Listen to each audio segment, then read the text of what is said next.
नमस्कार, आप देख रहे हैं एनपी न्यूज और मैं हूं आपके साथ योगेश पांडे। पंजाब विधानसभा 2022 में मतदान की तारीख नजदीक आने के साथ ही सियासी सरगर्मी बढ़ती ही जा रही है। सभी दलों के नेता पूरे दमखम से चुनाव संपर्क में जुटे हुए हैं और इन सब के बीच प्रधानमंत्री नरेंद्र मोदी भी पंजाब का दौरा करेंगे। वह पंजाब में चुनावी रैलियों को संबोधित करेंगे। राज्य के दौरे पर पिछले दिनों 2 बार कांग्रेस के पूर्व राष्ट्रीय अध्यक्ष राहुल गांधी और एक बार बहुजन समाज पार्टी के सुप्रीमो मायावती आ चुकी हैं। लुधियाना और फतेहगढ़ विधानसभा की वर्चुअल रैली करने के बाद अब प्रधानमंत्री नरेंद्र मोदी पंजाब में 3 रैलियां करने जा रहे हैं। प्रधानमंत्री की पहली रैली 14 फरवरी को जालंधर में होगी और इन 3 रैलियों के जरिए प्रधानमंत्री पंजाब के तीनों क्षेत्रों दोआबा, माझा और मालवा क्षेत्रों को कवर करेंगे। प्रधानमंत्री नरेंद्र मोदी पहली रैली 14 फरवरी को जालंधर में संबोधित करेंगे और इसके बाद वह दूसरी रैली 16 फरवरी को पठानकोट में करेंगे और तीसरी रैली 17 फरवरी को आबोहर में करेंगे। बीजेपी नेताओं का मानना है कि प्रधानमंत्री की रैलियां राज्य में राजनीतिक माहौल को बदल देंगी और चुनाव लड़ रहे एनडीए के सभी उम्मीदवारों के आत्मविश्वास को बढ़ाएंगी। बता दें कि 5 जनवरी को प्रधानमंत्री की फिरोजपुर रैली सुरक्षा कारणों से रद्द हो गई थी और अब पीएम मोदी फिरोजपुर जिले में ही रैली करेंगे, लेकिन अबोहर में। यहां पर पिछले विधानसभा चुनाव में भारतीय जनता पार्टी का विधायक जीता था और इस सीट पर बलराम जाखड़ की तीसरी पीढ़ी संदीप जाखड़ चुनाव लड़ रहे हैं। प्रधानमंत्री की रैली के बाद भाजपा की स्थिति में बदलाव आ सकता है, भारतीय जनता पार्टी के कार्यकर्ताओं का यह मानना है। बता दें कि भारतीय जनता पार्टी पंजाब लोक कांग्रेस और शिरोमणि अकाली दल संयुक्त के साथ गठबंधन करके चुनाव लड़ रही है।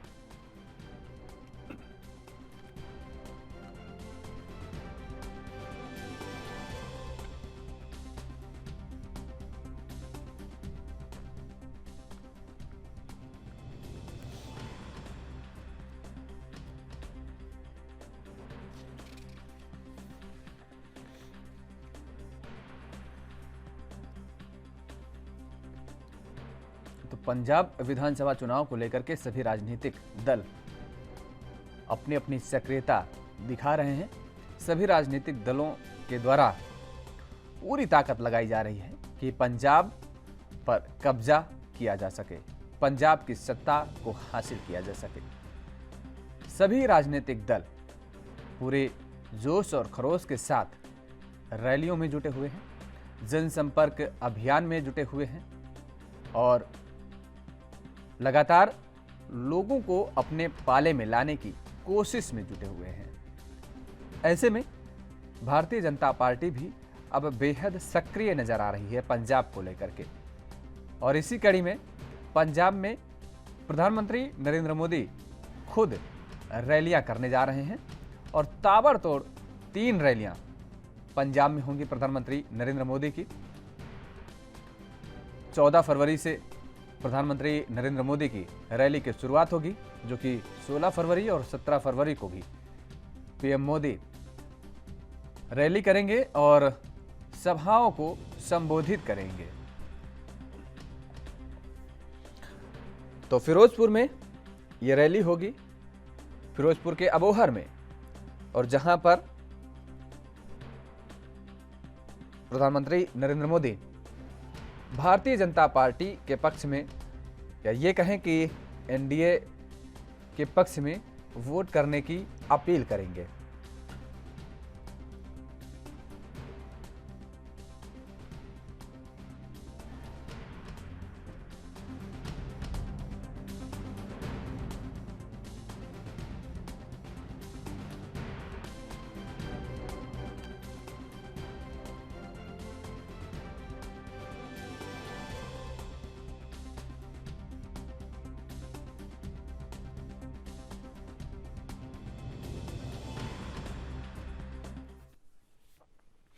तो इसी मुद्दे पर आज चर्चा करेंगे कि पंजाब में आखिर सत्ता पर कौन काबिज होने जा रहा है और जिस तरीके से सभी राजनीतिक दल पूरी ताकत लगा रहे हैं। हमारे साथ कुछ मेहमान जुड़ चुके हैं, आपका परिचय करा देते हैं।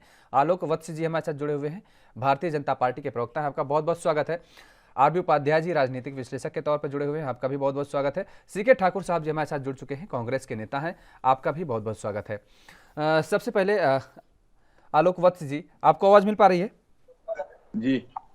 प्रधानमंत्री नरेंद्र मोदी खुद रैली करने जा रहे हैं, ताबड़तोड़ रैलियां ये कहें कि क्योंकि पंजाब में लगातार 3 रैलियां पीएम मोदी की होंगी। और ऐसे में क्या मानते हैं कि 14 फरवरी को जो प्रधानमंत्री नरेंद्र मोदी की रैली होगी उसमें भारतीय जनता पार्टी को कितना बूस्टर डोज मिल पाएगी पंजाब में? देखिए योगेश जी, प्रधानमंत्री की लोकप्रियता अभी देश के शीर्ष नेताओं में है। कोई दूसरा नेता दूर दूर तक उस लोकप्रियता के पास नहीं है। तो निश्चित तौर पर, और प्रधानमंत्री के कार्यों की पूरी भारत में भूरी भूरी प्रशंसा हो रही है। जो इंफ्रास्ट्रक्चर ले हुआ है वो एक मजबूत भारत की ओर ले जाने की तरफ इंगित करता है। कैपेक्स में जितने पैसे डाले गए हैं वो सब आने वाले समय में भारत की इंफ्रास्ट्रक्चर को बहुत मजबूत ढंग से खड़ा करेंगे और इस सब पर लोगों का विश्वास है। तो निश्चित तौर पर जब प्रधानमंत्री पंजाब जाएंगे तो वहां पर हमारे कार्यकर्ताओं में उत्साह पैदा होगा और जनता में भी विश्वास पैदा होगा, जिसका निश्चित तौर पर लाभ हमें आसानी चुनाव में मिलेगा। ठीक है सीके ठाकुर साहब जी, आपके भी नेता लगातार रैलियां कर रहे हैं, लगातार सक्रियता बनाए हुए हैं और पंजाब में जिस तरीके से आप एक बार फिर से कह रहे हैं कि सत्ता में एक बार फिर से आप काबिज होने जा रहे हैं, लेकिन ये माना जा रहा है और भारतीय जनता पार्टी के कार्यकर्ताओं में आत्मविश्वास भी देखने को मिल रहा है। अगर पिछले दिनों आप प्रधानमंत्री नरेंद्र मोदी जी का जिस तरीके से उन्होंने एक इंटरव्यू भी दिया था, इंटरव्यू में उन्होंने कहा था कि पंजाब के लोग जो हैं अब वो कहीं ना कहीं भारतीय जनता पार्टी पर विश्वास करते नजर आ रहे हैं। जो वहाँ के किसानों का जिक्र करें या किसी भी किन्हीं भी तरीके के लोगों का जिक्र करें तो उनका जो विश्वास है वो बीजेपी के प्रति अब बढ़ता नजर आ रहा है और आने वाले समय में भारतीय जनता पार्टी को इसका लाभ भी मिलेगा। तो जिस तरीके से ये रैलियां होने जा रही हैं, क्या वास्तव में ये चुनाव से ऐन वक्त पहले कांग्रेस को नुकसान पहुंचा सकती है? जी, माननीय प्रधानमंत्री जी की जो वो बात करते हैं लोगों को, उनके अंदर एक ऐसा भाव भी है जो पीछे से अंदर में कुछ और रखते हैं, बाहर कुछ और है। पंजाब की जनता काफी सजग है। देखिए अन्य राज्यों में मैं नहीं कह सकता, लेकिन काफी सजग है। उसको पता है कि हमको अपने विकास के लिए कौन सा आदमी को चुनना है, कैसे रखना है, क्या करना है। पंजाब की जनता पूरी तरह से माननीय प्रधानमंत्री जी के जो उनका रवैया है, जो उनका अपना अंदर में एक व्यक्तित्व हुआ पीछे का के कहीं और कुछ और, मतलब वो देखा है। किसान आंदोलन पर ही आप जाएंगे तो उन्होंने लोकसभा में पेश हुए, बिना पास हुए अडानी को वहां देखिए वहां बनाने दे दिया था गोडाउन, कि आप गोडाउन बनाओ मैं ऐसे कर लेता हूं। तो भारतीय जनता पार्टी के चरित्र को वो पढ़ लिया है पंजाब की जनता। उन्होंने देखा है कि प्रधानमंत्री की या भारतीय जनता पार्टी को जैसे यहाँ लाएंगे तो फिर से वो शासन लाएंगे जो केंद्र में चल रही है, तो कंपनी राज को वो फिर से वहां स्थापित कर देंगे। तो एक अच्छा है कि वहां कांग्रेस की सरकार है, चन्नी जी जैसे मुख्यमंत्री हैं जो लोकतंत्र को स्थापित। हमारे कैप्टन साहब का आपने देखा होगा किस ढंग से वो इंटरनली प्रधानमंत्री से मिल गए थे और वो उनके साथ चुनाव लड़ना चाहते थे, इसलिए कांग्रेस ने उनको हटाया। और आज चन्नी साहब के नेतृत्व में वहाँ के लोग काफी राहत महसूस कर रहे हैं। उन्होंने देखा कि अच्छा काम कर रहे हैं तो उनको वोट देने वाले हैं। प्रधानमंत्री के आने और जाने से कोई अंतर नहीं पड़ने वाला है। उनका भाषण लोग समझ रहा है कि वो सिर्फ ऐसे ही छलावा है उनके भाषण में, लोग उसको रीड कर चुके हैं। और पंजाब की जनता तो काफी सजग है, इसलिए वहां उनका कोई अंतर पड़ने वाला नहीं है। ठीक है आरबी उपाध्याय जी, क्या लगता है इस दौरे को, प्रधानमंत्री नरेंद्र मोदी की इन ताबड़तोड़ रैलियों को पंजाब में किस नज़रिए से देखा जाना चाहिए? क्योंकि जिस तरीके से पिछले दिनों जब दौरा उनका था प्रधानमंत्री जी का, उस दौरान जो सुरक्षा का चूक का मामला सामने आया था, उसके बाद केवल पंजाब ही नहीं कहेंगे बल्कि देश के अलग अलग राज्यों में सियासी माहौल गर्माता हुआ नजर आया था और आरोप प्रत्यारोप का दौर शुरू था। एक तरफ भारतीय जनता पार्टी जहां कड़ी निंदा कर रही थी सुरक्षा के चूक को लेकर के कांग्रेस की सरकार पर, वैसे में कांग्रेस भी लगातार ये आरोप लगा रही थी दरअसल भारतीय जनता पार्टी की रैली में लोग ही नहीं पहुंचे थे, वो जो अपेक्षाएं की गई थी कि कार्यकर्ता सुनने पहुंचेंगे पीएम मोदी को, वो ऐसा नज़ारा दिखा ही नहीं। इस वजह से ये एक पूरा माहौल क्रिएट किया गया। और अभी जिस तरीके से आलोक वत्स जी भी कह रहे थे कि प्रधानमंत्री जी की एक लोकप्रियता है, देखिए इस बात से तो नकारा नहीं जा सकता है कि नरेंद्र मोदी जी के अंदर वो कला है जो कि लोगों को सम्मोहित करने की अगर कहें तो शायद गलत नहीं होगा, क्योंकि जब वो बोलते हैं तो लोग सुनने के लिए लालायित होते हैं, लोग सुनते हैं, इस बात को नकारा नहीं जा सकता है। जैसे अटल बिहारी वाजपेयी जी जब बोलते थे तो एक हुजूम उमड़ता था उनको लोगों को सुनने के लिए। अंतर क्या है या आप बेहतर तरीके से बता पाएंगे, एक्सप्लेन भी कर पाएंगे कि अटल बिहारी वाजपेयी जी की और नरेंद्र मोदी जी को, लेकिन ये समानताएं जरूर देखने को मिलती हैं कि सम्मोहन की जो एक कला थी वो पीएम मोदी में देखने को मिलती है। देखिए इसमें कोई दो राय नहीं होगी, आपने भी कहा और सभी मानते हैं कि माननीय प्रधानमंत्री की लोकप्रियता है, लेकिन विगत में कुछ इस तरह के घटनाक्रम घटे हैं। देखिए किसान आंदोलन की वजह से जो किसान अपनी जान दी, जिन्होंने शहीद का दर्जा किसान यूनियन ने देती है, तो किसान को हताशा और निराशा हाथ। और देखिए इतना आंदोलन चला, इतने किसानों ने अपनी प्राणों की आहुति दी, किसान को मिला क्या? और किसान आंदोलन क्यों कर रहा था? और पंजाब में किसान एक मुख्य बिंदु है चुनाव का। किसान यूनियनें भी वहां पर भागीदारी कर रही हैं, अपने प्रत्याशी खड़े कर रही हैं। तो बिल्कुल देखिए मैं मानता हूं कि उनकी शैली जो कनेक्ट करने की उस भाषा में मतदाता के साथ बिना कोई लिखित भाषण पढ़े हुए, वो एक प्रभाव छोड़ती है, इसे नकारा नहीं जा सकता।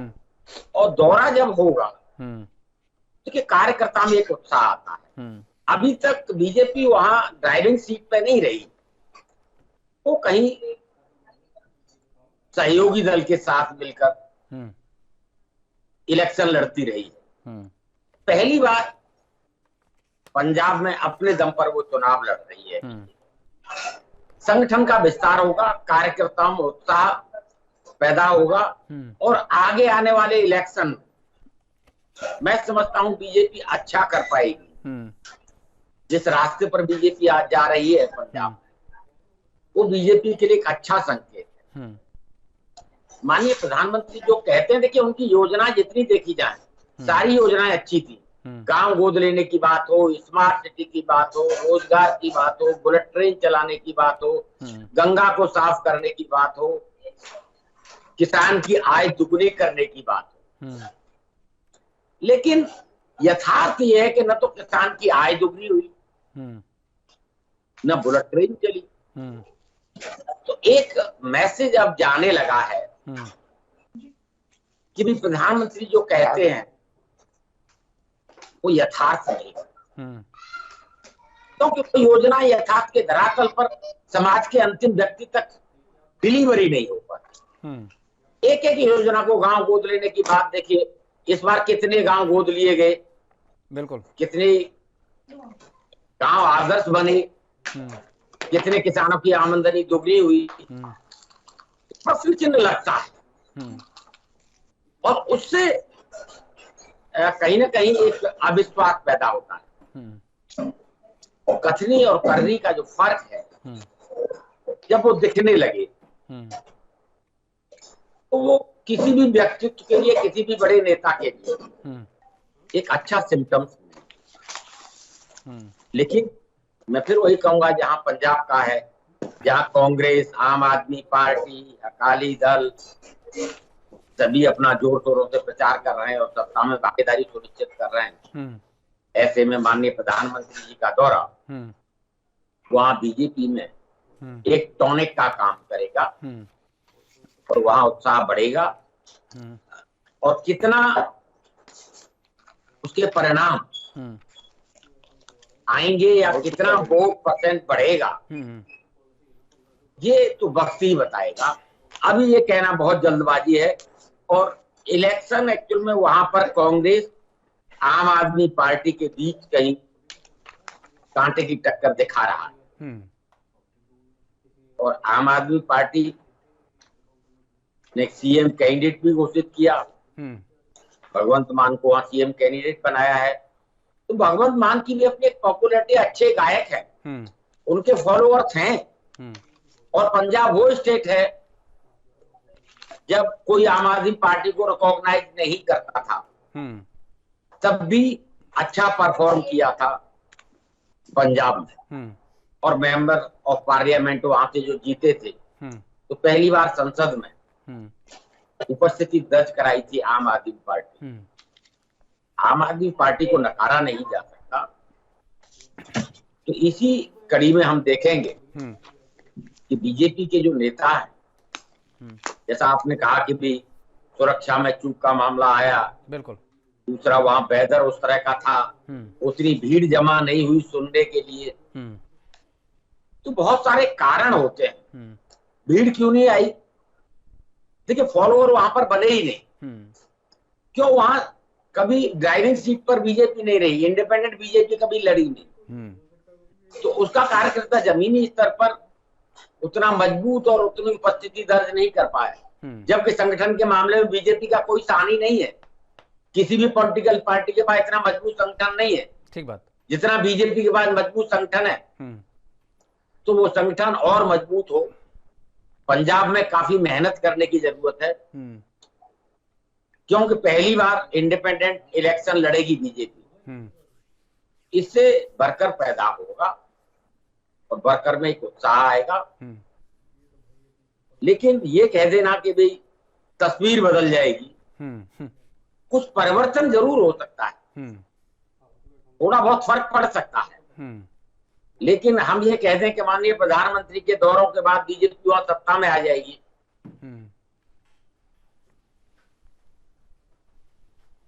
ऐसा माना जाता है। ठीक बात, आप सही कह। 2-4 सीटों का इधर उधर आगे पीछे हो सकता है, ऊपर नीचे हो सकता है, लेकिन इतना बड़ा परिवर्तन, इतना बड़ा फेरबदल हो जाना, वो अगर ऐसा होता तो तस्वीरों में दिखने लगती। आलोक वत्स जी, प्रधानमंत्री नरेंद्र मोदी जी रैली करने जा रहे हैं।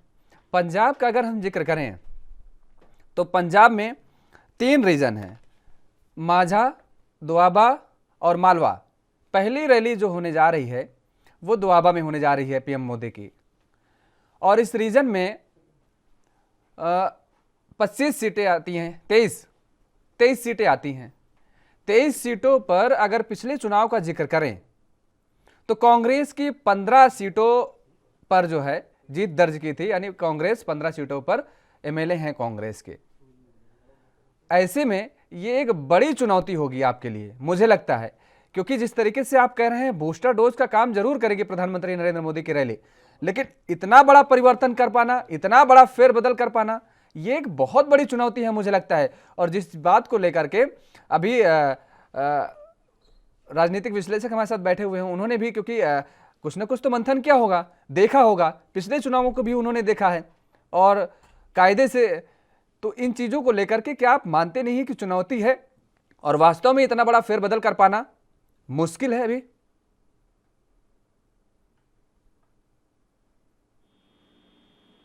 और प्रथम तो जो 5 राज्यों में चुनाव हो रहे हैं, वहां पर प्रधानमंत्री मोदी के नेतृत्व में जिस मजबूत भारत की नींव रखी गई है और वो आगे की ओर अग्रसर हो रहा है, उसके कारण एक प्रचंड वेग चल रहा है।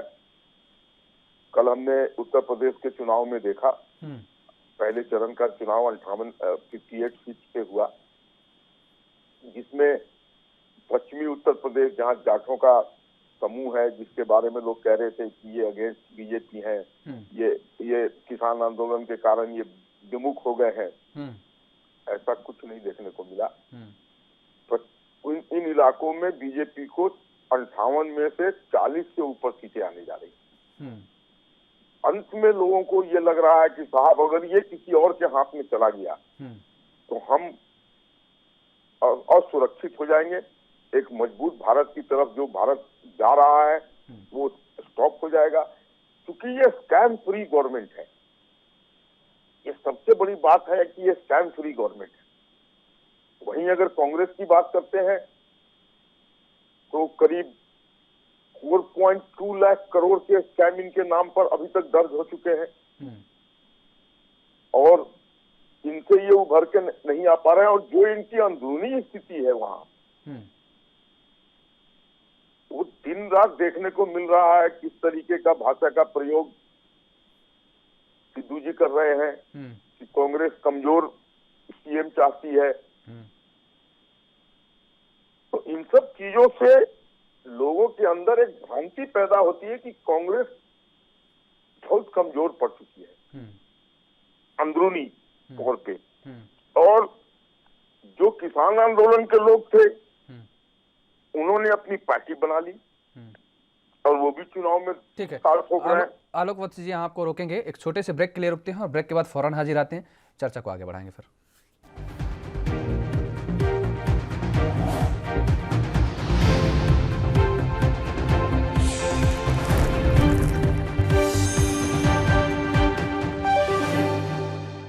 और ब्रेक के बाद एक बार फिर आप सभी का स्वागत है। हमारे साथ लगातार तीनों मेहमान जुड़े हुए हैं, चर्चा को आगे बढ़ाएंगे। दरअसल पंजाब में जिस तरीके से सियासी घमासान जारी है और इस बीच सभी राजनीतिक दल पूरी ताकत अपनी लगा रहे हैं ताकि वो सत्ता पर काबिज हो सके और पंजाब को दिशा और दशा पंजाब की ये तय कर सकें। सभी राजनीतिक दल ये दावा कर रहे हैं कि सही दिशा और सही दशा सुधारने के लिए हम ही कर सकते हैं, ये सभी राजनीतिक दल कह रहे हैं। सीधे आलोक वत्स जी के पास आएंगे। आलोक जी, आप इस बात को कह रहे थे कि दरअसल पंजाब में अब किसानों का मोर्चा भी उभर करके सामने आया है और इस विधानसभा चुनाव में किसान मोर्चा भी मैदान में उतर रहा है। तो ऐसे में आपको क्या लगता है कि अगर वो वोट बैंक काटने की बात आप कह रहे हैं तो किसका कटेगा? भारतीय जनता पार्टी का, कांग्रेस का या आम आदमी पार्टी का? वो जो भी वोट कटेगा वो तीनों का कटेगा। एक किसी पर्टिकुलर पार्टी का नहीं कटेगा, क्योंकि हमारा वोट बैंक एक तरीके से मानिए तो वहां था ही नहीं। हम तो अब क्रिएट कर रहे हैं। था बहुत कम अनुपात में था, लेकिन अब जिस तरीके का रुझान आ रहा है कि लोगों को हमारे प्रधानमंत्री के प्रति जो विश्वास पैदा हो गया है और हो रहा है, उन्होंने कृषि कानून पर भी सार्वजनिक तौर से माफी मांगी। तो इन सब चीजों के बाद और अभी जो बजट आया है उसमें बहुत बड़ा प्रावधान किया गया है। ऑलमोस्ट 4.78 लाख करोड़ का एमएसपी पे खरीदगी की। तो इन सब चीजों से एक मैसेज गया है कि हाँ जी, ये सब हमारे हित में होने वाली चीजें हैं। और जो हमने सस्ता किया उपकरणों को खेती में काम आने वाले। नहीं आलोक जी, आप ये कह रहे हैं कि प्रधानमंत्री जी ने सार्वजनिक तौर पर माफी मांग लिया तो किसानों में एक सार्थक मैसेज गया, ठीक है। तो क्या वो जो 1 साल का धरना चल रहा था, जो किसान प्रताड़ित हुए, जिन किसानों की मौत हुई उस दरमियान, क्योंकि आप उन मौतों को स्वीकारने के लिए तैयार नहीं थे, पहले तो आप उन्हें किसान भी नहीं मानने के लिए तैयार थे। दूसरी बात, आप एमएसपी पर कह रहे हैं कि खरीद होगी, एक बड़ा बजट, बड़ा अमाउंट जारी किया गया है किसानों के लिए। किसान तो हमेशा से केवल एक बात की मांग कर रहे हैं, वो अभी भी इसी बात को लेकर के कह रहे हैं कि एमएसपी पर कानून बना दिया जाए, ये कह दिया जाए कि अगर इससे एमएसपी तय की गई है उससे नीचे की खरीद होती है तो उस पर कार्रवाई की जाएगी, कानूनी कार्रवाई की जाएगी, क्योंकि कानून के अधीन रहेगा वो। तो किसानों की क्या मानते हैं कि नाराजगी अब खत्म हो गई है?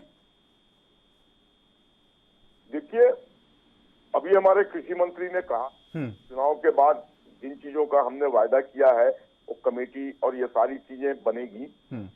और किसानों का आंदोलन जिन बातों को लेकर था और जब प्रधानमंत्री ने उस पर सार्वजनिक तौर से माफी मांगी तो काफी कुंद पड़ गया है। अब उतना उसका तेवर उस तरीके का नहीं है।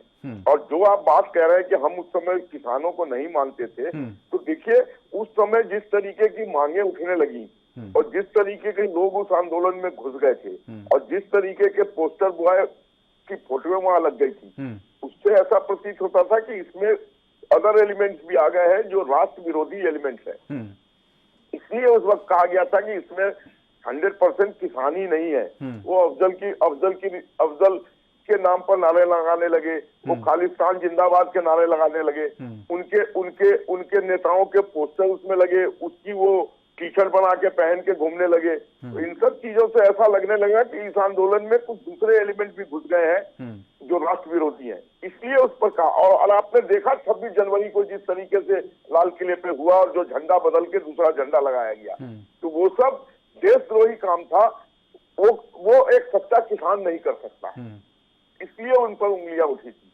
बाद में उन्होंने अपने को सजाया, संवारा और एक सिर्फ किसानों की ही समूह को लेकर वो फिर आगे बढ़ने के काम करने लगे। ठीक है, तो सीके ठाकुर साहब जी, किसानों को लेकर के जिस तरीके से सांत्वना प्रकट कर रहे हैं आलोक वत्स जी, उन्होंने कहा कि अब दरअसल प्रधानमंत्री नरेंद्र मोदी जी ने माफी मांग ली है। खासतौर पर अगर सबसे ज्यादा जो रुष्ट थे किसान, सबसे ज्यादा जो नाराजगी देखने को मिल रही थी, क्योंकि वो पंजाब के किसानों में ही देखने को मिल रही थी। और सीके ठाकुर साहब जी, आपको आवाज आ रही है? चलिए, नहीं मिल पा रही, संपर्क नहीं हो पा रहा है। आरबी उपाध्याय जी, क्या आपको वास्तव में लगता है, क्योंकि आपने आलोक वत्स जी को सुना, क्या ये सच में अब जो पंजाब के किसान हैं उनकी नाराजगी दूर हो गई है, उनके घाव भर गए हैं? क्योंकि जिस तरीके से माफी मांगना और उसके पहले तक जिस तरीके से किसानों की लगातार आवाज बुलंद होना, और माफी मांगने के बाद भी किसानों ने कहा कि दरअसल अभी उनका धरना भले ही खत्म हो गया है, लेकिन वो अभी नाराजगी जो उनकी थी वो खत्म नहीं हुई है। देखिए, आलोक वत्स जी ने माना, मुझे बहुत अच्छा लगा। एक पश्चिम उत्तर प्रदेश की बात की, वहाँ 58 में से 53 सीटें इनके पास थी। आज वो कह रहे हैं हम 40 सीटें जीत रहे हैं। इसका मतलब नुकसान हो रहा है पश्चिम उत्तर प्रदेश में, ये उन्होंने मान लिया। दूसरी बात पंजाब की, देखिए बात करते हैं पंजाब का किसान देखिए, कृषि बिल आए, कृषि बिल आने के बाद में आंदोलन चला, किसान को मिला क्या? कृषि बिल आए, कृषि बिल वापस हो गए, आंदोलन चला, आंदोलन खत्म हो गया, लेकिन किसान को मिला क्या? किसान उसी हालत में है। आजादी के इतने सालों बाद भी अगर किसान कर्जदार है, किसान आत्महत्या कर रहा है, तो कोई ना कोई तो कारण है, और उस कारण का निराकरण हुआ नहीं। किसान उस कारण का निराकरण चाहता है। कृषि बिल के साथ साथ जैसे ही रद्द किए थे माननीय प्रधानमंत्री जी ने, उसके साथ साथ एक आध घोषणा कुछ हो जाती, चाहे वो कर्ज माफी की होती, चाहे वो एमएसपी की होती, तो लगता है कि आंदोलन सार्थक रहा और कुछ मिला।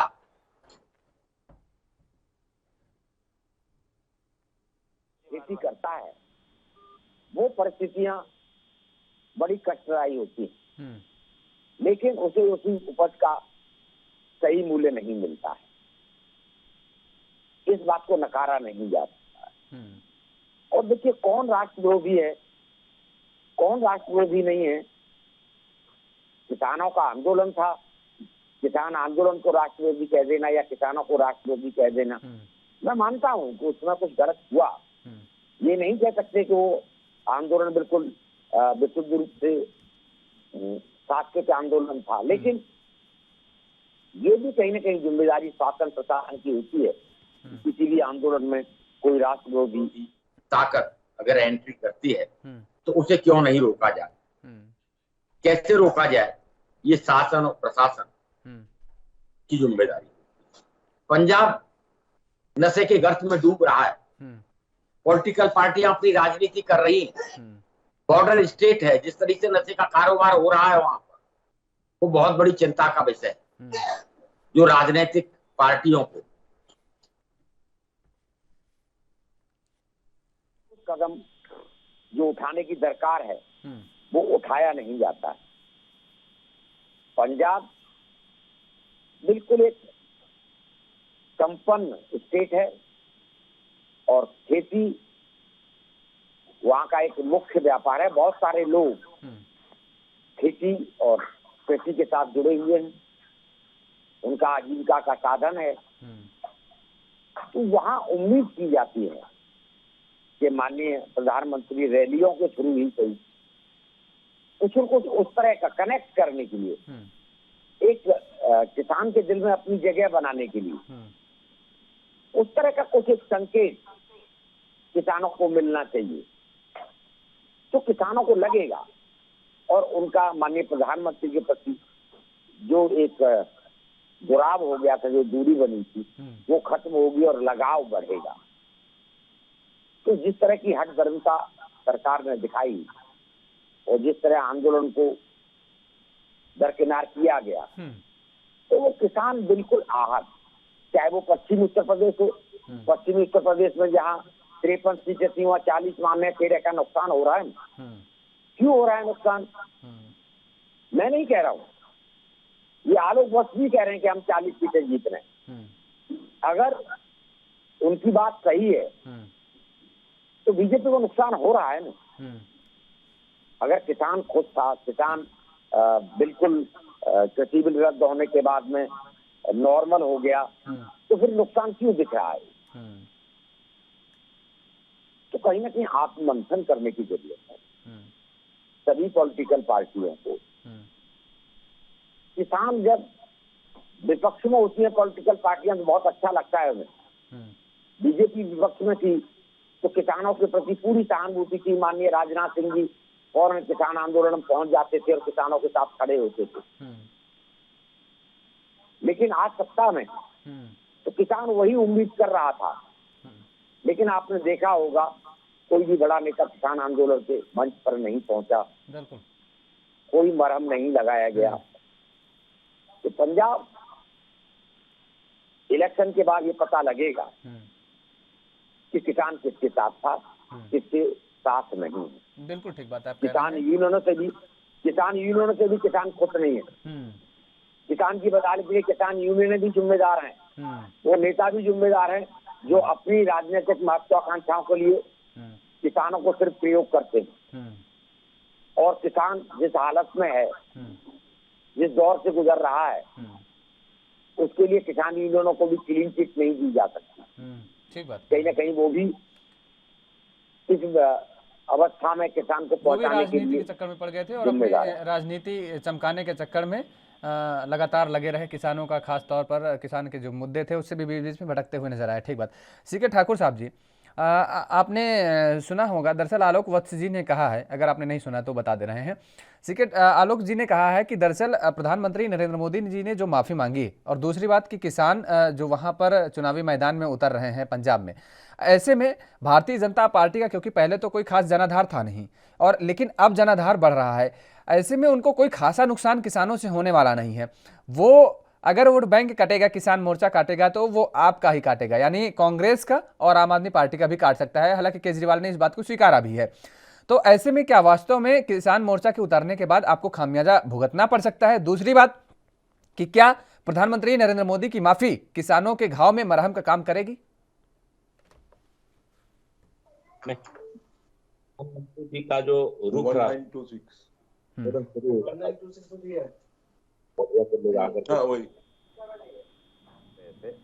तो माननीय प्रधानमंत्री जी ने तो साफ कहा था कि मैं बिल्कुल नहीं आने वाला हूं, मैं कानून जो लगा दिया वो वापस नहीं होगा। उनके मंत्रिमंडल के लोग नरेंद्र सिंह तोमर जी या जो भी थे, यहाँ तक कि किसानों को आतंकवादी तक करार दिया। उन्होंने कहा कि वो आतंकवादी है, और जिस ढंग से बेड़े लगाए थे उनके खिलाफ, जिस ढंग से गड्ढे कर दिए गए थे दिल्ली के बॉर्डरों पर, तो ये देखिए किसान आंदोलन तब भी था।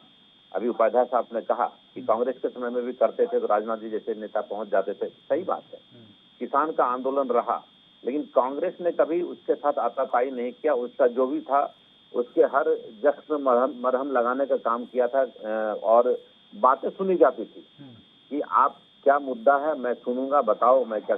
उनके लिए काम करने का कोशिश करते हुए दिखती थी और कांग्रेस करती भी थी। लेकिन जिस ढंग से आतापाई करके प्रधानमंत्री जी और फिर माफी मांगते हैं तो लोग समझ गया कि घरियालू आंसू बहाने से कोई फायदा नहीं है। और माननीय प्रधानमंत्री जी का देखिए एक बहुत स्पष्ट, क्योंकि अब आलोक भाई हैं या फिर उपाध्याय साहब, आप भी देखा होगा कि माननीय प्रधानमंत्री जी को एक मुख्यमंत्री उन्हीं के देश का मुख्यमंत्री है, उन्हीं के एक राज्य का मुख्यमंत्री है, और उस ढंग से उनको कह देना अपने मुख्यमंत्री को कि मेरी जान बच गई, तो उन पर एक निशाना साधना, उनको बदनाम करने का कोशिश, तो वहाँ की जनता समझ रही, पंजाब की जनता, हमारे मुख्यमंत्री को चाहे जो भी हो उनको बदनाम करने की कोशिश प्रधानमंत्री जी ने किया। तो इसका भी उसके अंदर एक घाव है। तो हर दृष्टिकोण से प्रधानमंत्री जी को लोग वहाँ आंक रहा है।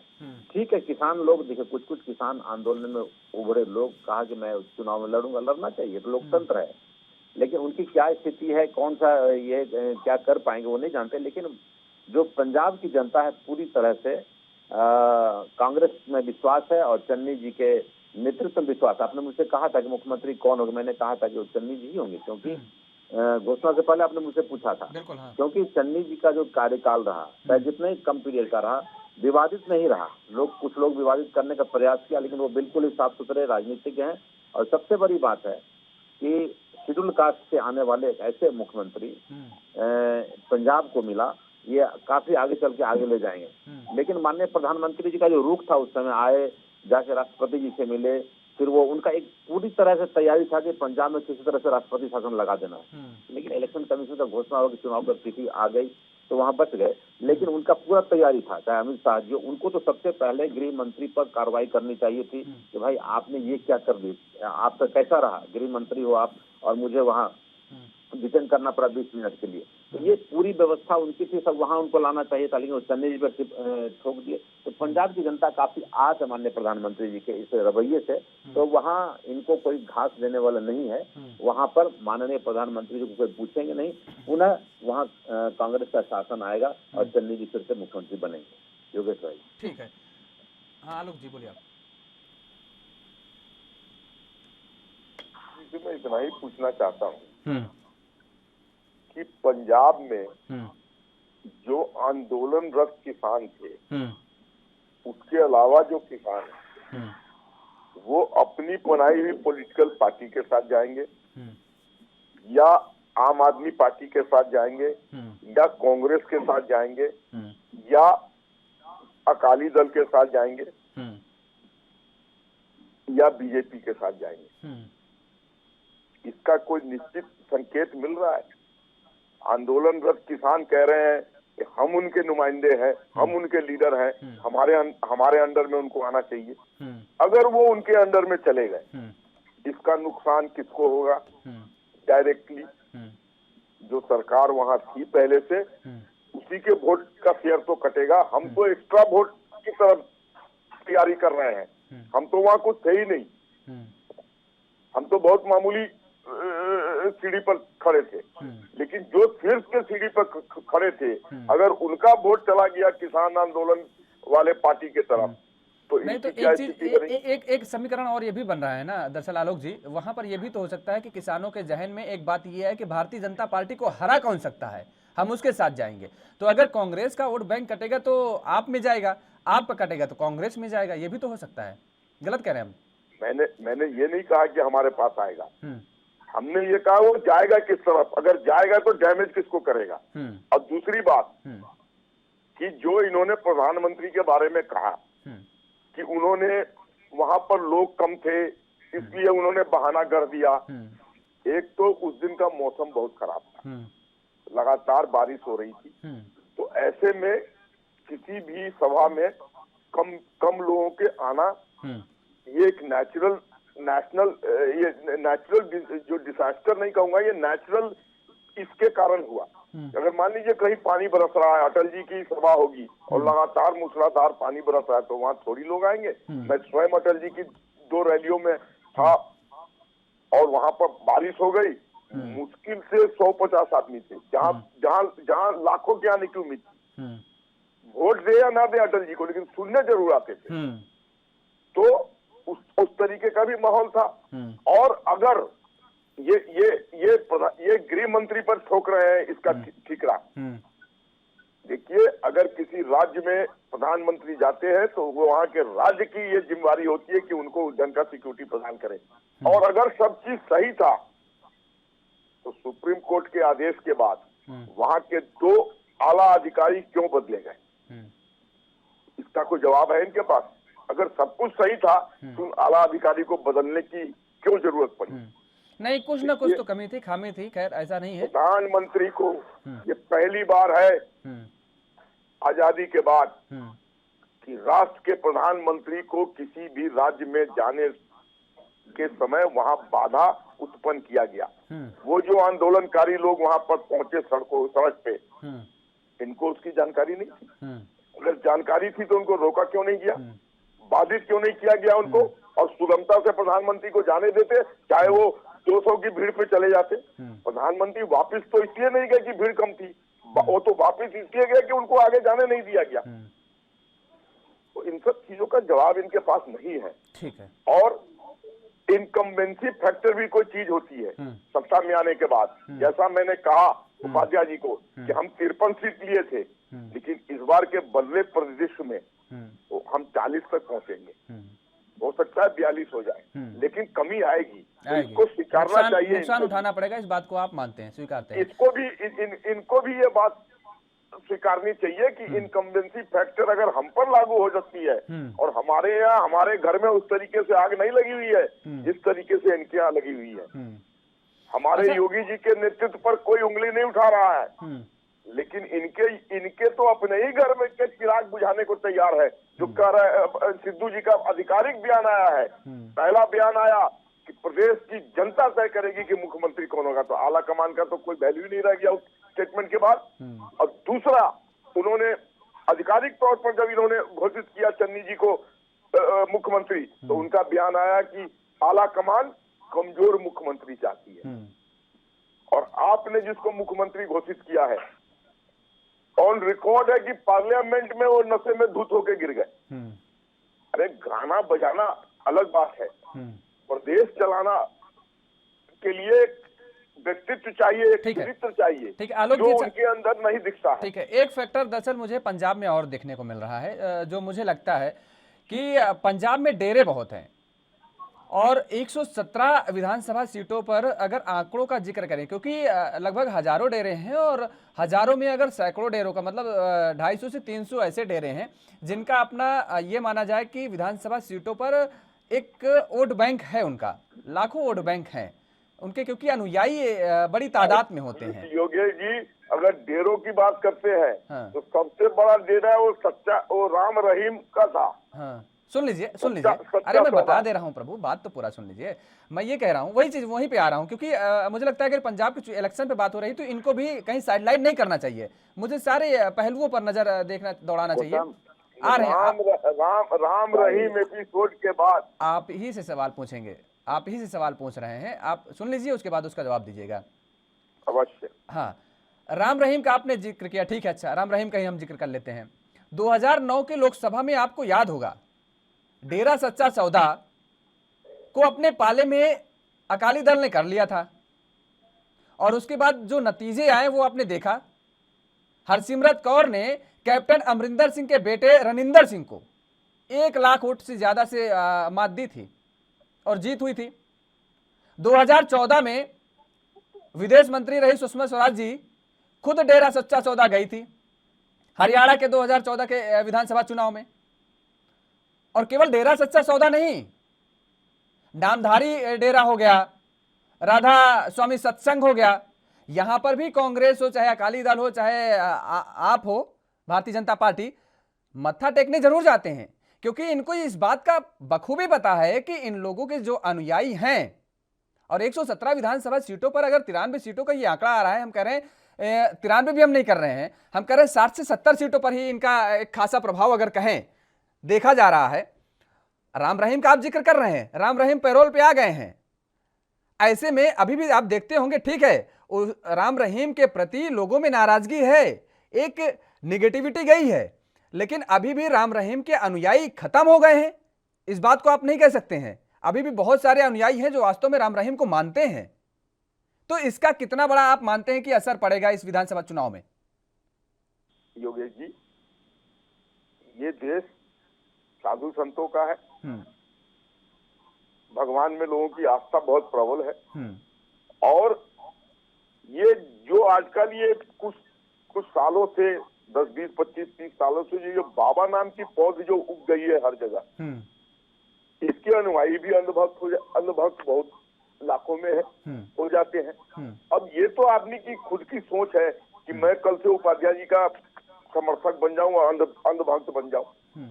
ये तो उन लोगों के अंदर में सोच होनी चाहिए कि भैया ऐसे लोगों के पास क्यों जा रहे हो। क्योंकि देखिए, जब आदमी को हर जगह से नकारात्मक चीजें हो जाती है तो उसको लगता है कोई ऐसी तीसरी शक्ति के पास जाए जो शायद मेरा कुछ कल्याण कर दे, मेरे अंदर कुछ ऐसी चीज का इजाफा कर दे कि मेरी सारी समस्याएं खत्म हो जाए। ऐसे ही लोग इस देश में बहुत से पैदा हो गए हैं, और इनका जो चरित्र, देखिए जब तक आपको किसी के चरित्र के बारे में पता नहीं है, और अच्छी अच्छी बातें कर रहा है, भगवान में आस्था की बातें कर रहा है, तो उसके पास जाके भजन कीर्तन गाने में लोग समझते हैं कि कुछ अच्छा ही होगा। लेकिन जब उसकी सच्चाई सामने आ जाती है, जैसे कि वो एक दाढ़ी वाले बाबा थे जो जेल में है, बाप बेटा दोनों, नाम भूल रहा हूँ, आसाराम जी। आसाराम। उसके बाद बहुत से और भी साधु संत पकड़े गए, अब सबका नाम तो हमको याद नहीं है, 24 चक्का का नाम याद रख के भी हम क्या करें। उसके बाद ये राम रहीम के जो कारनामे देखने को मिलेंगे, हैरम बना के रखा था इसने, जैसे मुगल बादशाहों के समय हैरम होता था, और वहां से ये फोटो से इंगित करता है कि फलाने को आज पेश किया जाए। मैं उन माँ बाप को भी दोष देता हूँ जिन्होंने अपनी बच्चियों को इन दरिंदों के हवाले क्या सोच के किया था, और वो उनकी खोज खबर नहीं ले रहे थे कि भाई बेटी तू सब ठीक चल रहा है या नहीं। तो इन सब एपिसोड के बाद मैं समझता हूँ देश की जनता, पंजाब की जनता इन सब पर अब विश्वास करना कम कर दिया होगा, खत्म तो नहीं किया होगा। आज आपने सही कहा कि राम रहीम का भी चेला सब अभी है मौजूद, अरे आसाराम का भी चेला मौजूद है, सही कह रहे हैं वो सब भी अभी कुछ कुछ सत्संग करता है, और आसाराम आएंगे और नई दृष्टि दिखाएंगे, इसका कीर्तन गाता है। हाँ, इनका वर्चस्व गया नहीं है। मैंने खुद अपनी आंखों से अभी भी देखते हैं, तमाम सारे लोगों के घर जब पहुंचे या उनके संस्थानों पर पहुंचे तो बापू आसाराम हो गए, राम रहीम हो गए, इनकी तस्वीरें अभी भी लगी हुई हैं, दीवारों पर टंगी हुई हैं, और अभी भी बाकायदा फूल माला चढ़ता है और आरती पूजा होती है बाकायदे। उनको विश्वास है कि नहीं, गलत कारणों से फंसाया गया है केवल। तो ऐसे अभी तमाम सारे लोग हैं जिनके आस्था इनके प्रति है। चर्चा में वापस आएंगे, फिलहाल वक्त तो चला एक छोटे से ब्रेक का।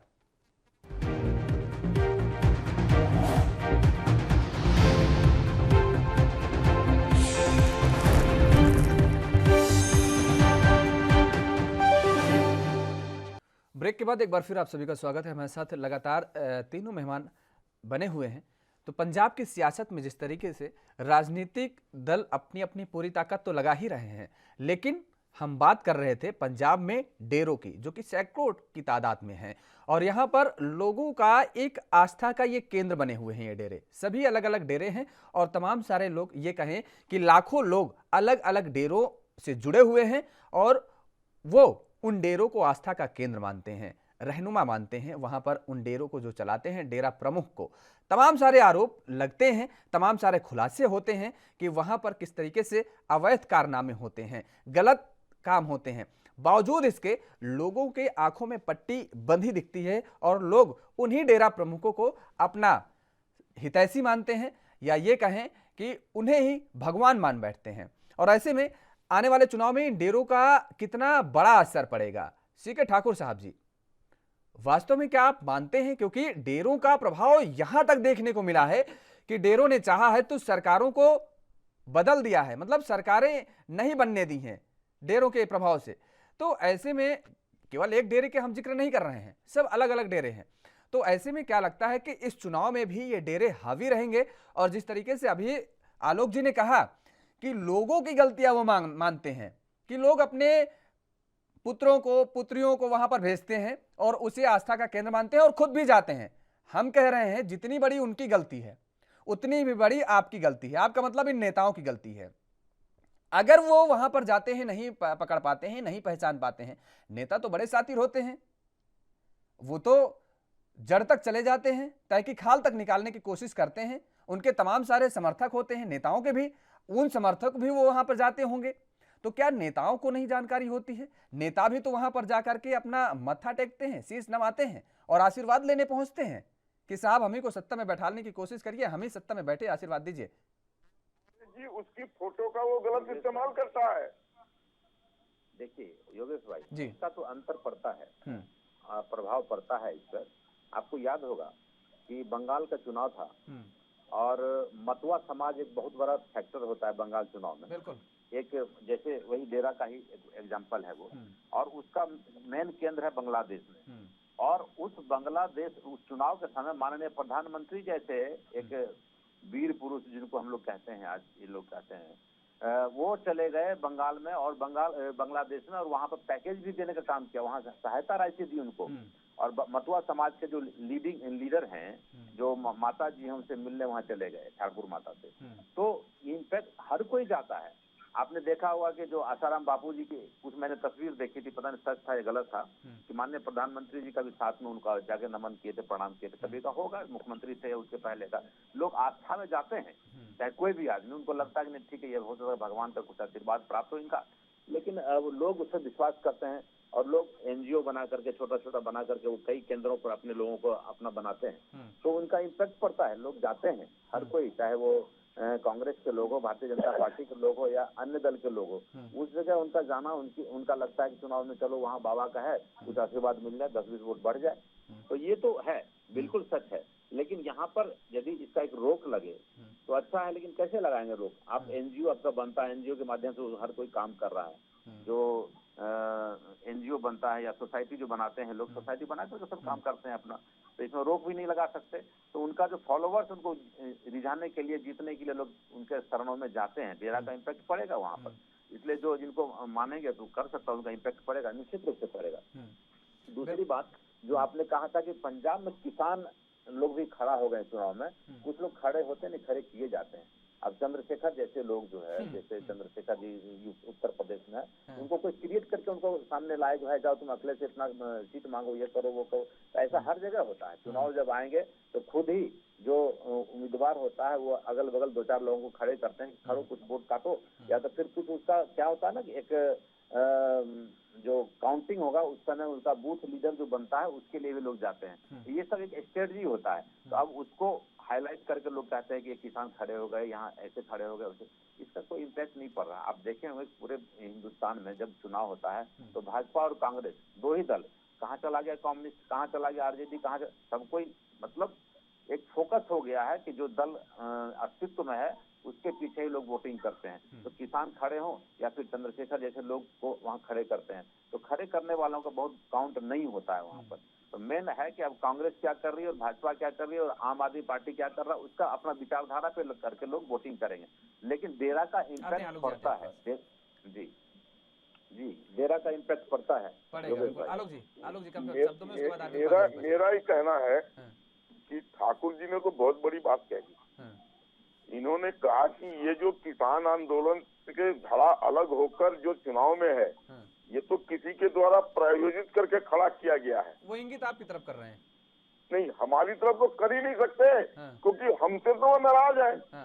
नहीं, जो आप कुछ हमको भी है, तो वो दुश्मन मान रहे हैं। कुछ किसान आप कह रहे थे, आप दिखा रहे थे जब रैलियां चल रही थी, आलोक जी मुझे याद है, आप दिखा रहे थे, आप कुछ नेताओं के साथ जाते थे और प्रेस वार्ता करते थे, कहते थे ये देखिए असली किसान मेरे साथ है, वो तो डुप्लीकेट किसान है। देखिए योगेश जी, प्लीज गलत बात ना बोले। अरे भाई आपके साथ किसान, अच्छा आलोक जी एक सेकंड, मैं मानता, आप केवल ये बात कह दीजिए कि किसान आपके साथ नहीं है, मैं अपनी बात को वापस ले लूंगा। मैंने कहा आपके साथ किसान है, आप दिखाते रहे, मैंने गलत कहा? आप मुझे बोलने देंगे? हाँ बोलिए। किसान आंदोलन का कोई नेता हमारे साथ नहीं खड़ा हुआ था। ठीक है, अब जाटों 253 जाटों की मीटिंग हुई। आ गई बात, एक कमेंट ले लेते हैं अभी आरवी उपाध्याय जी से भी इसी मुद्दे पर। नहीं, मुझे बोलने दीजिए, अभी मुझे कंप्लीट करने दीजिए। हाँ। तो ये अगर प्रायोजित भी है तो ये कांग्रेस है, क्योंकि कांग्रेस के लोग ही उनके मंच पर जा जाके उनका सपोर्ट में और ट्रैक्टर चला रहे थे राहुल गांधी। अच्छा ठीक, हम तो अगर ट्रैक्टर चलाने जाते तो हमको तो मार के भगा देता हूँ। ठीक है, समय का अभाव है, आलोक जी रुक जाइए, एक कमेंट ले लेते हैं। आरबी उपाध्याय जी, वही सवाल आपसे है, ठाकुर जी द्वारा प्रायोजित। ठीक है रुक जाइए, आलोक जी रुक जाइए भाई। आरबी उपाध्याय जी, वही सवाल डेरों का सवाल आपसे भी है कि दरअसल वैसे तो पंजाब के हर जिलों में डेरों का प्रभाव खास तौर पर देखने को मिलता है, और डेरा सच्चा सौदा का आलोक जी ने जिक्र किया, पूरे भारत में अगर जिक्र करें तो करोड़ों अनुयायी हैं उनके। लेकिन सबसे बड़ी बात जो है कि पंजाब के मालवा रीजन में जो 69 सीटें आती हैं विधानसभा सीटों पर, इस पर डेरा सच्चा सौदा का यह माना जाता है कि 30 से 35 सीटों पर खासा प्रभाव रहता है। और अगर ऐसे में अब राम रहीम को पैरोल भी मिल गई है, तो आने वाले समय में विधानसभा चुनाव में क्या फिर ये राजनीतिक दल के नेता वहां पर मत्था टेकने जाएंगे, क्योंकि लाखों अनुयायी हैं यहाँ पर उनके? दिक्कत यहीं से शुरू होती है योगेश। मैं जो राम रहीम किया मत्था टेकने जाएगा उसका जमानत जब्त हो जाएगा। ठीक नहीं है, ये ठीक नहीं है, उसकी निंदा भी की।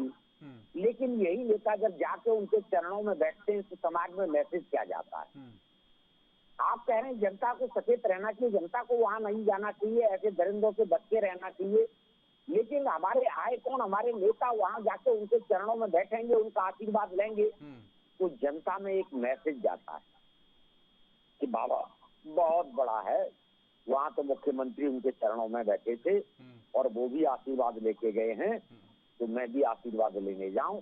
ये गलत जो परंपराएं उनको बढ़ावा मिलता है। और देखिए ये डेरा है, आश्रम है, ये पूरे देश में है, सिर्फ पंजाब में नहीं कह सकते हैं। बिल्कुल ठीक बात कह रहे हैं, पूरे देश में है और इनका एक खासा प्रभाव देखने को मिला है। जब यहाँ पर बड़े नेता, मुख्यमंत्री का आपने जिक्र कर दिया कि मुख्यमंत्री वहां पर जाते हैं, उनके चरणों में बैठते हैं, तो लोगों में कहीं ना कहीं ये बात जरूर सवाल उठता है कि जो प्रदेश को चला रहा है वो उनके चरणों में बैठा है, तो यानी उसे वो चला रहा है, बाबा चला रहा है, बाबा हमारा भी उद्धार करेगा। चलिए, बहुत बहुत शुक्रिया आप तीनों मेहमानों का हमारे साथ जुड़ने के लिए। तो पंजाब में जिस तरीके से सियासी घमासान जारी है, और ऐसे में अब देखने वाली सबसे बड़ी बात यह होगी कि प्रधानमंत्री नरेंद्र मोदी की ये ताबड़ तीन रैलियां किस तरीके से पंजाब में भारतीय जनता पार्टी के कार्यकर्ताओं को बूस्टर डोज दे पाती हैं, या फिर पंजाब में भारतीय जनता पार्टी के हालात 2017 वाले ही नजर आएंगे। इस चर्चा में फिलहाल मेरे साथ इतना ही। देश और दुनिया की तमाम खबरों के लिए आप बने रहिए एएनबी न्यूज के साथ। नमस्कार।